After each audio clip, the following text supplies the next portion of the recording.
are you doing, Jeff? Oh, hey, honey. Just trying the ukulele. I saw a tutorial on YouTube, and I think I'm getting the hang of it. Jeff, what are you doing to the furnace? Just performing some monthly maintenance. I saw a video on the YouTube. Is that gas I smell? Nah. Can you pass me those matches? Jeff? Swapping out the engine, babe. Thanks, YouTube. Learning, personal disruption, and the S-curve. It's what we're talking about today on this episode of the Insights at Work podcast. Jeff, I think this time you might have bitten off more than you can chew. Don't be silly. I've got this one. Now, just lean back and relax. That freezing should be kicking in any second now. Let's dive in.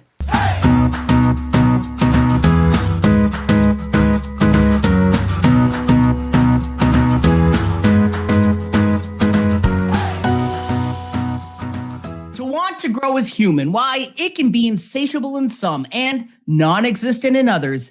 In my case, I've been called a lot of names, not all of them complimentary, but two that have stuck with me that I can mention on the podcast are polymath and philomath.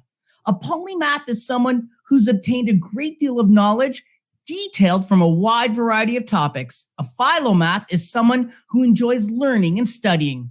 Well, I think a lot of our listeners are both, especially when it comes to the wide-ranging area of HR. And that's why I've been so looking forward to chatting with today's guest.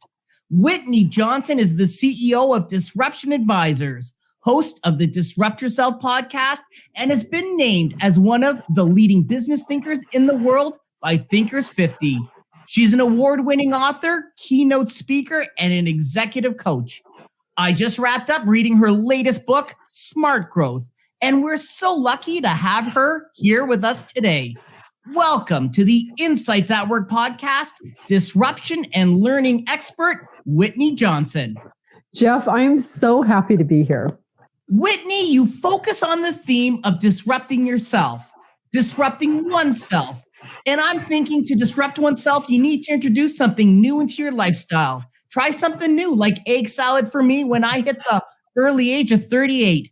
And Whitney, let me tell you, it was delicious and I've never looked back. Whitney, fill me in on why it's so important to introduce that element of disruption in one's professional and personal life.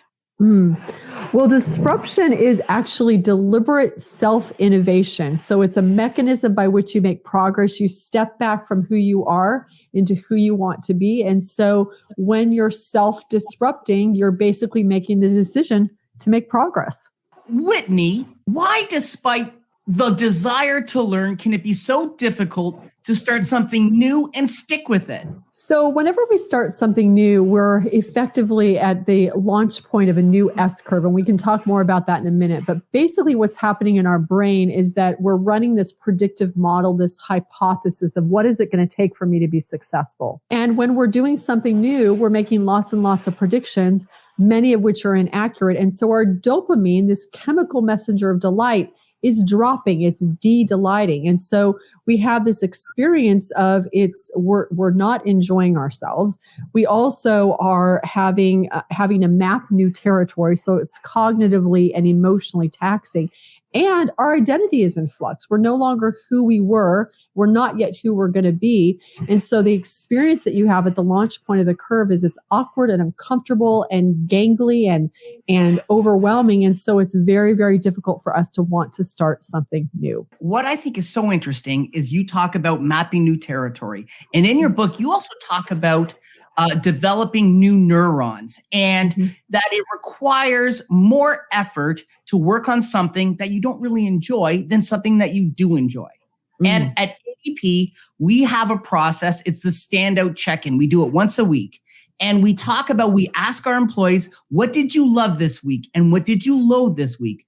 Because we want employees focusing on stuff they enjoy. Because we know that if you work on something you enjoy, you're going to become more successful at it than if you're working on something you loathe. Yeah, I love that. And this is Marcus Buckingham's work, correct? It is Marcus Buckingham's work. All right. So yeah, absolutely. So one of the things, and this is building on his how he talked about this, because he has such a wonderful way of describing the world, is that wherever you have a lot of neurons, let's talk about, a forest. Wherever you have a lot of trees, it's easier to have a lot more trees.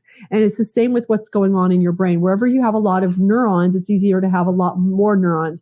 Whatever you're strong in, it's easier to be more strong. And so it's the same with whatever you love doing, you're naturally going to do more of that. And so what's exciting about this is when you work on things that you love, not that you loathe, then you're going to get increasingly better at it. You're going to get idiosyncratically and exponentially better at something that you love doing. Do you know what your key strengths are? Have you taken that survey?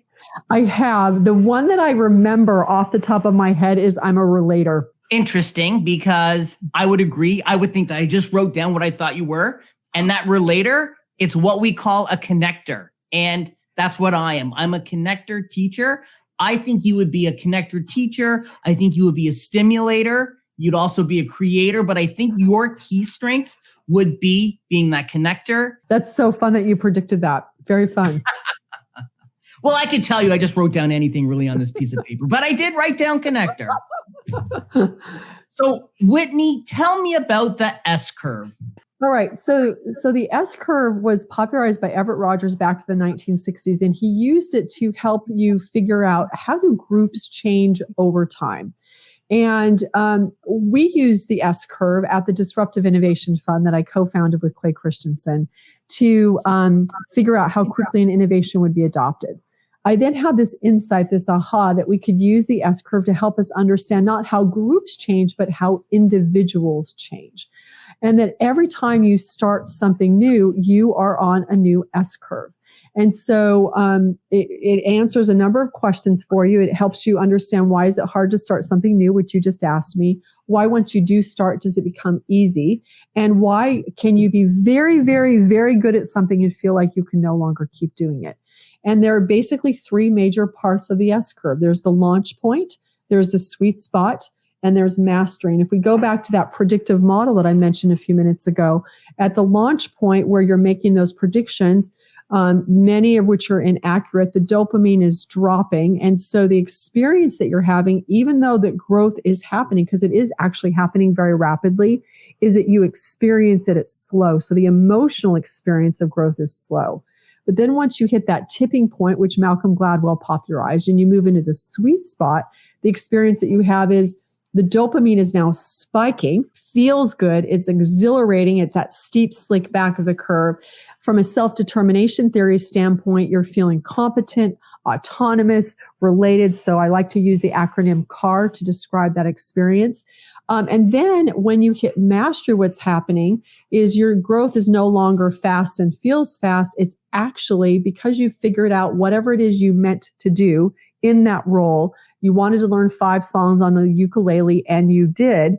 You're no longer growing. You're no longer getting that dopamine. So the experience that you have is time is passing quickly, but growth is now slow. And so what the S curve does is it allows you to say slow and then fast, and slow is a very simple model of how you grow. And when you understand what that growth looks like, that emotional arc of growth, it increases your capacity to grow. You talk about the sweet spot of the S curve, and that reminded me of a term I love using all of the time. And it's a term that I heard from Mike Lipkin, who's a performance coach, and he's been on the podcast before. And his term is celebrate the struggle. So yes, things might be tough, but that's when you learn and you're going to get the most from that experience. Absolutely. I mean, to build on what he said, that the struggle means that you are growing. The struggle means that you're skirmishing with your, the price of a new self is your old self. You have to disrupt yourself. And it's in that struggle that you're having of you're saying, I am no longer going to be who I was. And so if we can, in that moment where we're feeling awkward and uncomfortable, say, okay, situation normal, this is a signal to me that I'm doing something new. If you celebrate it, you actually get a little bit of dopamine that allows you to persevere and stay in that place of newness and say, wow, I'm growing. And so I know I feel uncomfortable, but this is signaling to me that I'm making progress. And so I love that idea of celebrate the struggle. And that's how I would interpret what he said.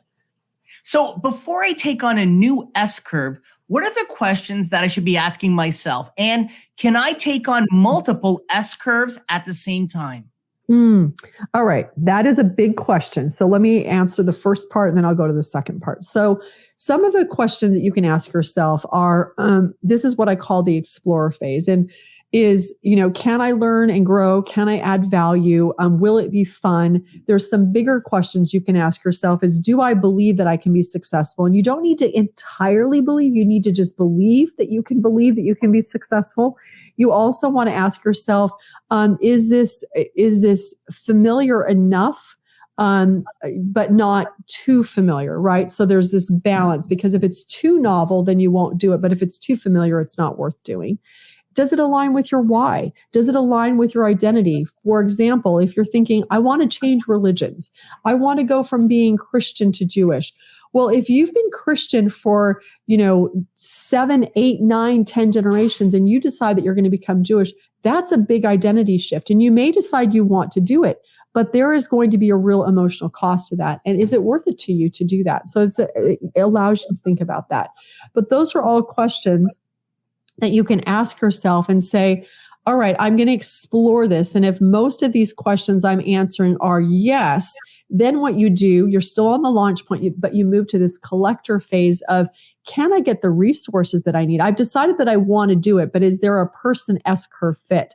Is the ecosystem going to support me in doing this? And I'm going to give you kind of an outlandish example, which is, I want to be a UFC fighter, right? I want to go do that. I might have this check off all the boxes. Yes, it's worth it to me. Yes, it's in line with my identity, which you're laughing because it's not. But let's assume that it is. Now I have to decide, can I get the resources from the ecosystem? Do I have the money? Can I find the trainers? Do I have the time? Will the ecosystem allow this to be possible? And so if those pieces are in place, then I'm going to be able to put that together, stay on this S curve, and have the conditions that will allow me to move into the sweet spot of that curve. So how do we stay on the S curve? So once we've made some considerable progress, sometimes we tire of what we're doing and we can feel like we no longer want to do it. What does it take to gain and maintain that momentum on the S curve? Yeah. Okay. And I'll come back to the portfolio in a minute because I don't want to leave everybody with an open loop. But so now we're on the launch point. You've explored, you've collected the data. You're like, yes, this is the S curve for me. You're now moving into the sweet spot. The thing you want to be aware of in the sweet spot, you're going fast. It feels fast. What's happening here is that you are so competent, you're getting lots and lots and lots and lots of opportunity. And so what you need in this place is focus, this ability to increasingly prioritize, to be able to say to your manager, hey, I know that there's these 10 things you want me to do, and I'm so glad that you think I'm good at this, but I need to be able to push back and prioritize, and let's be strategic about this. And you want to really focus on what's working. We know from a neuroscience perspective, when you focus on what's working, you're going to get more of that because our brain filters for what we're paying attention to. And so track what's working so you can replicate it and do more of it in the future. And perhaps most importantly, when people are doing really good work, sometimes we say to ourselves, they're doing a great job, I'll leave them be. They're not a problem child. They're not taking our attention. You want to focus on them and appreciate the work that they're doing. And so when you're in the sweet spot, the thing you really want to think about is focus, helping people focus, but also focusing on the people who are in that sweet spot. If you're a manager, how many, let's say you have 10 people that report to you, how many should be at the beginning of the S curve if they're working on projects, in the middle, at the end of the S curve? Like, what's a good ratio, or what are your thoughts on that? Yeah. So the percentages are going to differ depending on, number one, what is it that you're trying to get done? Number two is, how large is your organization? Are you a startup? Are you a well-established company like ADP?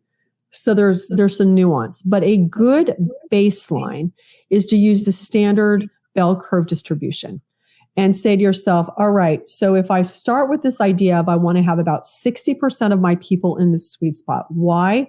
Because these are people, they're not all the way up the mountain, but they're not at the base of the mountain. So they've got this perspective of, okay, I can ask questions like, why do we do it like this, which opens the door to innovation. But I've also got the competence to execute against these ideas. I don't want more than 20% of my people to launch point. Why? Because on the one hand, they can ask those questions that will lead to innovation, whether it's around processes or products or people. They also need a lot of support at the launch point. Remember, this is that awkward gangly phase. So they're going to need training. They're going to need coaching. They're going to need encouragement. So you don't want more than 20% of your people there. And then in mastery, you also want to have about 20% of your people or no more than. Why do you want 20%? Because they are the institutional memory. They are the people who can say, here's why we do it this way. And it gives you this anchoring mechanism within the team. But you also don't want more than 20%, because if you think of this from a workforce perspective, at some point they are going to need to jump to a new S curve. And if you've got all of your people in mastery who all at the same time become bored and unmotivated, you've got a cliff. And you lose your institutional memory, you lose your pipeline. So you need them because they're going to help you execute. But you also need to understand that from a succession planning perspective, from an individual, they will need to jump to a new S curve. So good baseline starting point is 60% in the sweet spot, 20% at the launch point, and 20% in mastery. And I think this is a good time to close the loop on that question you asked me of the portfolio of S curves. So we're talking about this right now of managing your team as a portfolio of curves, but it's very much a fractal because you as an individual have a portfolio of S curves. And so you can also use this as you're thinking about your life at any given time. For example, if you say to yourself, from a project management perspective, from a neuroscience perspective, you can really only handle 3 or 4 things at a time. What that means is you probably want to have 2 S curves in the sweet spot. You want to have one where you're in mastery, and you want to have one when you're at the launch point. Now, that's not always possible. Sometimes people make the decision to start a new job, have a child, and move to a new city all at once, which is a lot of launch points. But then you can say to yourself, all right, well, what that means is I'm going to need support. It might mean more training. It might mean more help. But when you can think of your life as a portfolio of S curves, that allows you to say, oh, wow, I'm actually in mastery in all parts of my life. Probably time for me to do some launch point things so that I can continue to grow, because growth, again, back to the neuroscience, growth is our default setting. Whitney, what you're saying is that you want about 60 people hitting that S spot. Ooh, I like the S spot though. Ooh, gotta think about that one. Whitney, nobody likes to climb their S curve alone. We need guidance and support from our environment. As HR professionals, how can we encourage disruption in the workplace? All right. So the way I would think about this is we've talked about the S curve and how we all are wired to grow. And when we get into mastery, when we get to that upper plateau of the S curve, we're no longer learning and we're no longer growing. And so what that means is that people will sometimes say, well, I've paid my dues, I just want to coast, but they don't actually want to coast. Like we think we do, but we don't actually want to.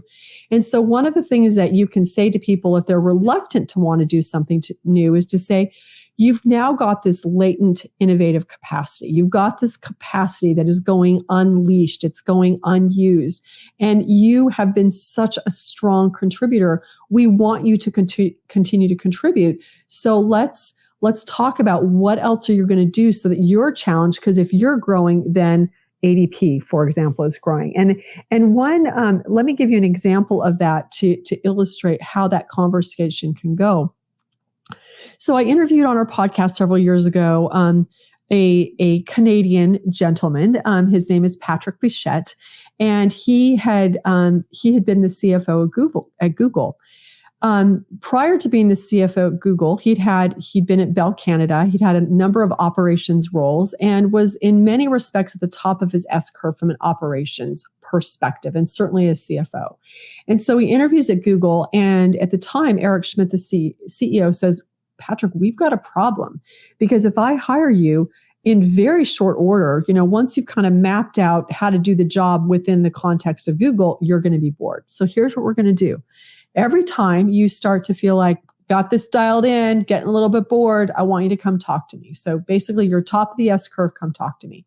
So that's what he did. So he started, he was the CFO, but then 12 to 18 months later, had a conversation, and every 12 to 18 months, he had another conversation. And over time, he added people, he added real estate, he added Google Fiber, he added their nonprofit, which allowed him that even though when he started at the organization from a domain expertise perspective, he was at the top of his curve, because he kept jumping curves, he was able to stay in role at Google for 7 years. And so that's what that can look like inside of an organization where you allow people to jump to new curves. Now, what's interesting about that, and we also do a lot of work with Kraft Heinz around this, is sometimes you need the person to stay in that role. Like they needed him to be the CFO. We had a person at Kraft Heinz who's the treasurer. They needed Yang Shu to stay in that treasurer role. But again, back to this idea of portfolio of S-curves. Yeah, we need you to stay here. We need you to anchor here. We need you to build people into this role here, but we're going to give you launch point opportunities to add to your portfolio so that overall you stay in the S spot, as you just called it, of the curve. And so you're always keeping that individual engaged. Mm-hmm. Things are refreshing to them. They're learning new skills. So yeah, no, that's super interesting. One thing that I do is I like to volunteer. And I just wrapped up some time on a not-for-profit, a housing community mental health charity. And what I focused in my time there was everything but marketing and communications. So it was finance, it was HR, it was something that it was policy. It was all about government relations, things that was new to me, where I would, learn about something new. I'd build those skills. And then I'd also be working with people who were experts in that field, and I'd learn from them too. So I was always really engaged, and things were really refreshing for me. Oh, Jeff, I love that. And what a great mechanism for jumping to the launch point of new S-curves is to go volunteer so you don't feel bad about the fact that you're not good at something. Like it allows you to feel you're lowering the stakes because you're volunteering your time. And then, like you said, you're getting to work with other people who are expert. What a brilliant way to dabble in new S-curves. Well, there's tons of stuff that I'm terrible at. As are we all, right? If we're growing, right? If we're not growing, there are going to be lots of things that we're good at, but then we're not growing. So we had a gold medal Olympian on the podcast. And one thing that always sticks with me with what he said was, don't be afraid to fail.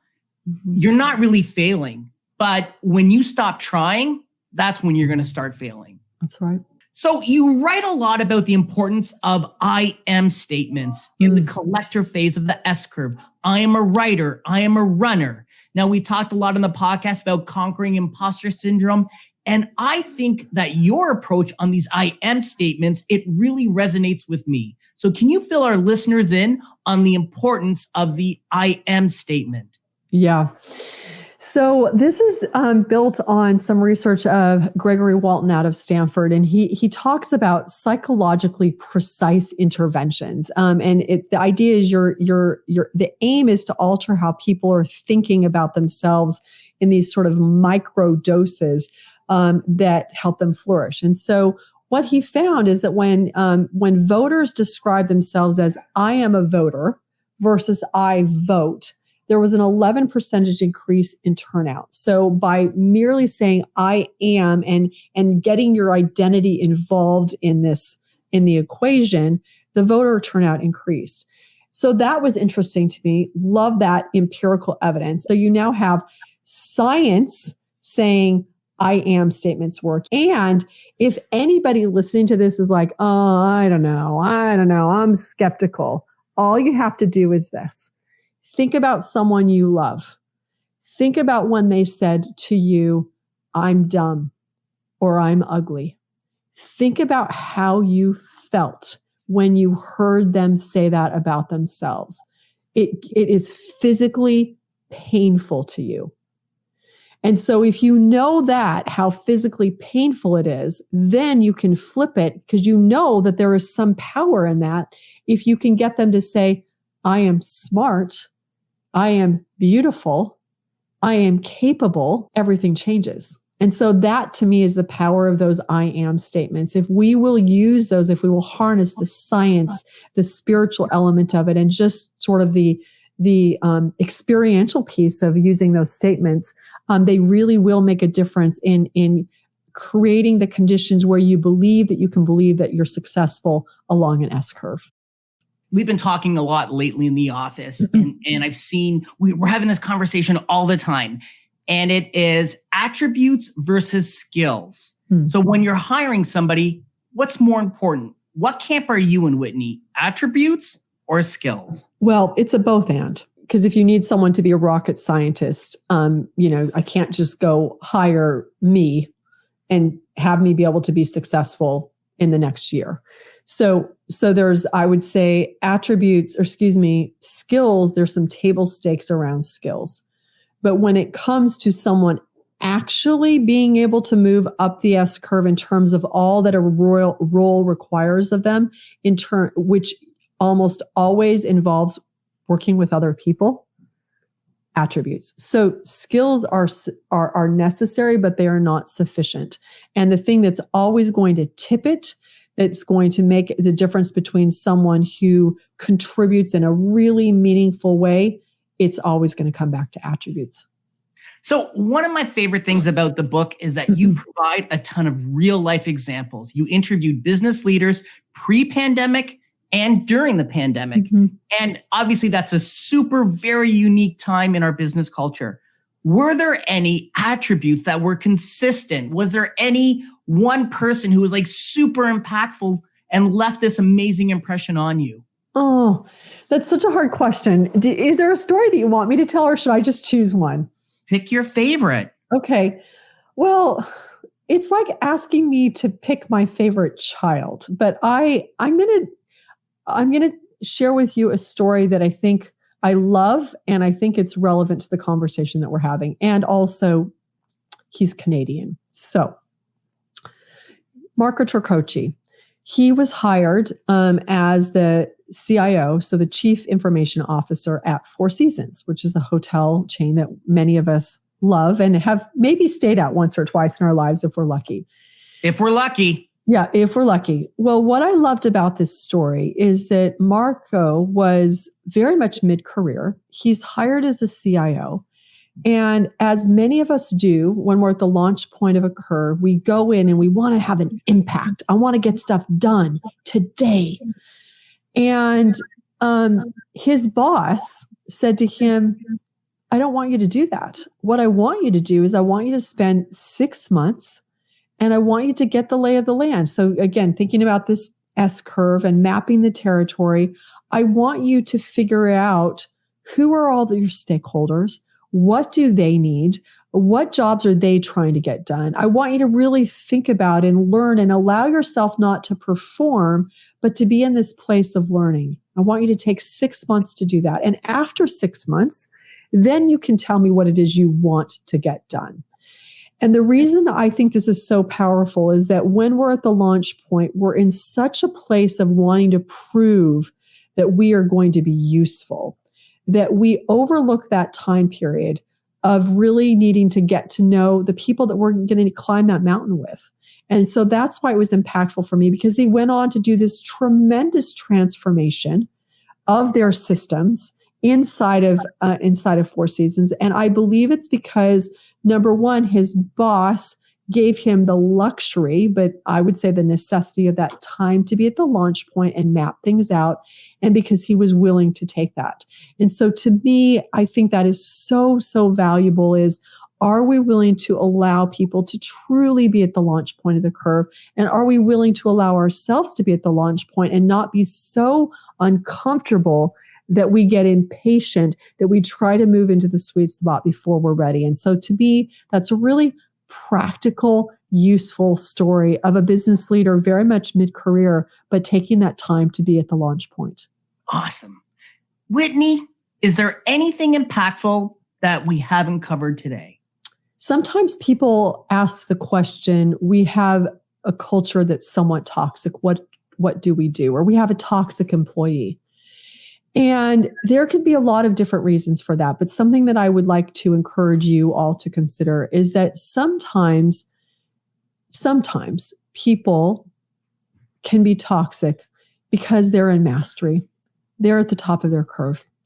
And they may be very much ready to do something new, but they're afraid to do something new because it's terrifying to do something new.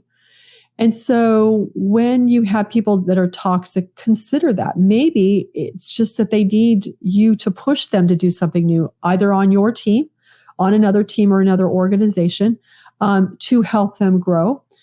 It may also be that they are not only afraid, but, because they're afraid, they're toxic because they're saying, I need to do something new. They see other people around them growing and developing, but they don't have quite the courage to do that. And so they're kind of kicking other people off the mountain. And so it's just something that I would like you to consider when you are struggling with someone who might be toxic.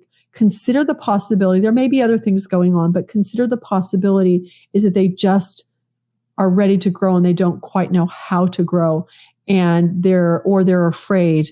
And if you can play with that a little bit, it might be something that allows them to reset. Because if they're toxic and they're still there, it's because at some point they were really a high performer. And so this might be something that you can do to reignite their growth and reignite their ability to connect with the team so that they can help the team grow and move up that S-curve mountain together. Awesome story. Great advice. Whitney, at the end of each podcast, I love to ask our guest a list of their favorites and firsts. Are you ready? I am ready. Whitney Johnson, what was your first job? My first job was the summer after my senior year in high school. I worked at a restaurant as a cashier called the Burger Pit in California. Whitney Johnson, who is your favorite child? No, I'm just kidding. I have a favorite daughter and a favorite son. I'm assuming you have one of each. Yes, I do. What was your first car? My first car was a Datsun. It was a royal blue and it was a stick shift. And my father did not enjoy teaching me how to drive a stick shift, but to this day, I can still drive a stick shift. What's the first concert you went to? James Taylor. Oh, cool. It was very fun. What is your favorite piece of advice that you give to young professionals just starting out? That is easy. I'm going to give two pieces of advice. Initiative, and find ways if you can surprise and delight the people you are working with, you will be successful. The theory, the strategy, the equation of under promise and over deliver. Correct. Whitney, it has been just an absolute pleasure having you on the Insights at Work podcast. Jeff, thank you for having me. Thank you for just the delightful conversation. And with that, it looks like we've run out of racetrack. Thanks so much for listening to the episode. If you've enjoyed it, please share it with your friends and colleagues so they can benefit from it as well. If you find the Insights at Work podcast worthy, please go on to iTunes and give us a cool rating with a nice review. We certainly appreciate it. And if there's something that you would like me to discuss around this big world of HR and all things business, give me a shout. You know how to reach me on social media or through LinkedIn. In the meantime, stay healthy and be kind. We'll see you soon on the next episode of the Insights at Work podcast.